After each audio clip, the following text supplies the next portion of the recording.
Hey guys, this is Lala Legacy, and welcome back to another episode of Cinderella Phenomenon. So, last time, we just met up with Chevalier and Delora because they were going to try and get us out of here, but something has happened. So, let's jump right back in. I glance through the doorway and see Varge waiting just outside, holding a blade across Delora's neck. Delora holds up her hand and deflects the sword as it slides harmlessly past her neck. Varge slides away, still holding out his sword. His usual smirk is half-hearted at best. Get out of our way. You're awfully demanding, aren't you? Pretty please. No can do, my lady. Shame. Looks like I'll have to destroy that pretty mask of yours, along with everything else underneath. Delora holds up her hand and summons a wall of electric orbs. With a flick of her wrist, she sends them rushing towards Varge, who dodges with surprising speed. Varge's movements appear sluggish, but I have seen his fast reflexes. He is playing with Delora, even though I do not think he has the advantage. He drops the sword for a few moments. I feel Delora has the advantage. Then suddenly he raises the cane he usually holds at his side and taps it on the ground. A burst of smoke escapes from the bottom of it, shrouding the room. An enchanted cane? You're not the only one with tricks up your sleeve. Delora! Chevalier, get her out of here! Let's go, princess. Chevalier takes my hand in his and begins to lead me away. I turn to glance back at Delora and Varge and realize that while Delora is completely on the offensive, Varge does nothing but dodge. It is as if he's trying to buy time for something. I banish the thought from my head as Chevalier pulls me down the hall. How rude! Haven't you heard of chivalry? I spot Karma still in his dress, holding a sword out at the man in front of him. When the man lunges, Karma dodges back and grunts as his back comes to the wall. I suppose chivalry is dead then. He steps off to the side as the possessed knight attacks him with his blade. The sword catches his dress, but does not hinder him from stepping forward and aiming a jab with his sword beneath the knight's armor. The knight kneels, but the sword does not fall from his hand. Karma looks up at us sharply. What are you doing just standing there? Move! It takes me a moment to realize that just as I was frozen, so too was Chevalier. His face was pale as he grabs my hand again and once again starts rushing me down the other end of the hall. Chevalier's steps are wider than mine, and I have to struggle to keep up. But the further we go down the hallway, the more apparent it becomes that there are too many obstacles in the way. We pass Jurian and Garland as we move too, and they manage to clear a path for us. These knights! Will they not stop moving until Mythros is defeated? I hope the king and everyone else is safe. As we pass Jurian and Garland, I tell them where the royal family is, but I have no way of knowing if the words reach their ears amidst all the sound. Chevalier? So, the stab wounds in the armor that I saw earlier were from the knights themselves, but why would they battle each other? What? The punctures in the armor that we saw at the clinic, the stab wounds in the gut and the arms. Chevalier's eyes are so distant, it is as if he's looking right through me. We need to keep moving. I take his hand and lead him forward. I do not know what he is talking about, but we can talk about this later. Right now, we have to escape. We are closer to the palace entrance when we see them. A group of knights stand in two lines on both sides of the hall facing each other. At the far end of the hallway stands a gaggle of witches, and in between them, Mythros. Good evening. Did you enjoy your stroll around the palace? Chevalier immediately moves to stand in front of me. The cloudiness is gone from his eyes. But what leaves his mouth is not a demand, but a question. Oh my gosh. How could you do this? How? It was quite easy. It was quite easy, actually. You know what I mean.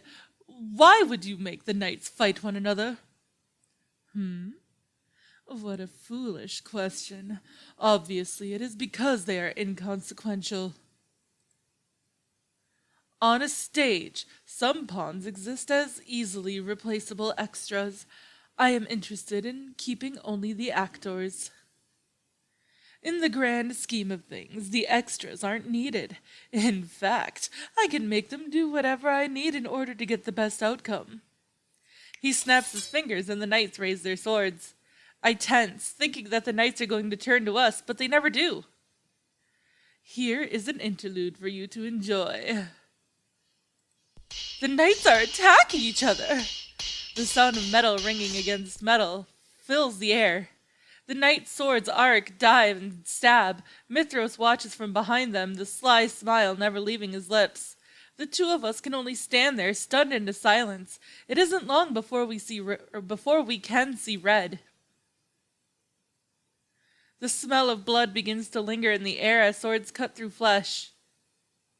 Abruptly, I snap to my senses. I attempt to move forward, but Chevalier remains firmly grounded. Chevalier! I heard many things about the doctor working at the clinics. I heard that he was a volunteer who had assisted in helping the injured during the war. I also heard that until just recently he had been cursed. I knew immediately upon seeing you that you were that volunteer. I suppose it is unavoidable that you and the princess know each other, but to think you would be so close. Chevalier just stares blankly ahead. He looks almost like he is under a spell. His eyes are glazed. I continue to call his name. His eyes follow the sword movements of the knights, and he does not even spare me a glance. Have I unraveled the doctor?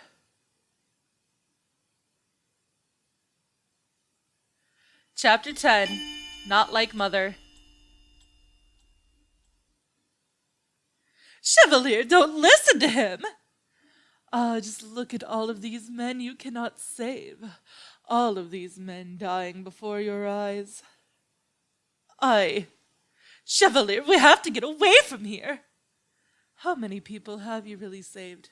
In the grand scheme of things, you have no talent. That is why you sought help from a witch. Mythros' voice is oddly calm, and I could feel some sort of presence in the air that is different from normal. A knight plunges a sword through another's gut, causing him to lose his sword. The sword skitters across the floor, gleaming underneath the moonlight. I look desperately at Chevalier and realize that the magic is already working its way into him.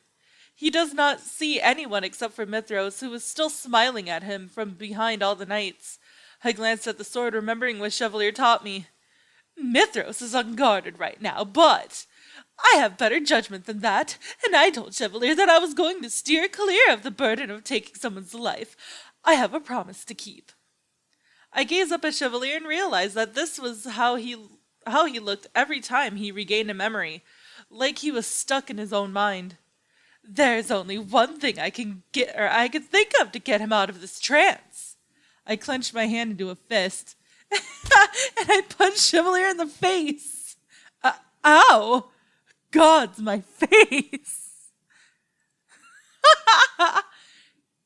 Impossible. Chevalier's eyes clear, and when he looks at me, I can tell he is distraught, but his eyes are seeing the present. Sorry, I thought I lost you. I suppose I needed that, didn't I? Chevalier smiles sheepishly. It is fleeting and gone by the time we both turn to Mythros again. Chevalier looks straight past the still fighting knights. If this bothers Chevalier, which it must, he hides it beneath a neutral expression. How did you break my spell? You can't even use any magic. She didn't break it with magic. She broke it with the power of love. I stare at him skeptically. We both know that it is not true. And I know Chevalier well enough to know that he does not mean that. But Mythros looks furious. Love. Ha! As if some fairy tale love could save you from this predicament. Princess, you're a witch. We feed off negativity, off of chaos and loathing. Love serves us no power. Life is about balance. Melody taught me that. And though I might not be able to uphold the balance of negatives and positives myself, I'm at least going to try. You could try to do the same. Maybe look beyond your depressing life and start reaching for something that gives you happiness. Something that won't plummet you back into the same darkness. Mythros snaps his fingers and the knights all freeze. Then they turn to us, swords raised. I do not need to be lectured by some lovesick fool. By all means, cling to your love. I will show you how fragile it is. Witches do not need love. Mythros holds out his hand and the knights begin their steady, deadly march toward us. Hildyr takes my hand and pulls me back. But I see my opening in the narrative. Mythros enjoys inflicting pain with his words. And I can do the same. If you do not need love, if you do not need affection, then why are you doing all of this for Mother? I am not. You are doing it to be recognized. Why? Every student wants to impress their teacher. His words are calm, but there is a desperation in them. Oh my gosh. Quit. Mother was Mythros' teacher. I had thought he was reviving her as another witch, but... Do you know Mythros? It was a long time ago. We both shared the same teacher. Teacher? Wait. Waltz, are you a witch? Yeah. Waltz was Mother's student? No, I cannot think about that now, but I can use this to my advantage. I do not remember Mother's students in the least, but one of them turned out right. Oh my God, quit. The other did not, and I can see the bitterness in you. It is the same bitterness I held, only yours goes deeper. You will not sway me with your foolish words. The knights begin to rush us. Their run is more of a pathetic shuffle given the harmed state that they're in, but this does not slow them down. We're going to run. But... Trust me, Princess. I will protect you no matter what happens. He grabs my hand and we wait. I can see Chevallier's eyes darting around as he searches for an opening. I can feel the pulse of his quickened heartbeat through his hand, and I know he is panicking. Suddenly, there's a massive luminescent gold wall in front of us. The knights stumble right into it, their swords hitting the bright barrier. Are you two okay? Parfait rushes to stand in front of us. Mythros' expression is a cold, angry glare. He measures the situation with critical eyes, and then he turns away and begins to dart down the hall. Parfait collapses to one knee, arms still outstretched to maintain the barrier. Delora appears. She is flustered and bleeding on one arm, but she still stands straight. Delora holds up her hand and summons fire. Put down the shield, Parfait. I have this. Parfait releases the shield and the magic projectile shoots out of the knights. Or out at the knights, sorry. The two edge knights back through the hallway, but I can see Parfait growing weaker and weaker by the moment. Parfait takes a deep, shuddering breath as she tries to stand. When she falls yet again, Hildyr takes a step forward and looks at her urgently. Lady Parfait. I'm fine. Don't fuss. Her breathing is labored, but she still manages a smile. I fought in the Great War. This is nothing. She looks at me and Hildyr. You two need to leave. But you're... Fine. I just need to gather my energy. A spell from Delora sends the knight sprawling to the ground after she creates a heavy downpour of rain that quickly turns into ice. You two keep going. The entrance is clear. I notice the witches that had been standing behind Mythros approach us now. Delora stands at the ready. I can tell that she's hiding a great amount of stress behind her smirk. Parfait slowly gets to her feet. We fight together, Delora. There's no one I'd rather have fighting by my side, Faye, sorry. Come now, princess, while we have an opening. We head around the side. Parfait erects a shield to protect us from any magic that comes our way, and Delora summons a whirlwind as a distraction. Ow! My foot is grazed by fire magic, causing me to stumble, but I force myself into a limping sprint regardless. This is nothing. At the entrance, I pause in the middle of the room. The main entrance hall is eerily silent. And then I see Mythros edging his way to the king's throne room. He is holding tight to Melanie. He notices me watching and smiles. Then he disappears into the throne room. We have to follow him. Princess, he has a Melanie. Chevalier's posture and expression are indecisive, but mine are not. I know Mythros is baiting me, but I cannot leave her alone. My gaze moves around the hallway as I search for other knights. The place is empty, but it is not long before we hear footsteps. I tense at the sound, and Chevalier holds tightly to my hand. Then suddenly, as the figure draws nearer, I recognize him, even if it seems a completely different, older person. Waltz! I finally found you. Waltz? You broke your curse! But how? Chevalier stares at him in awe. I now dub you Waltz the Big.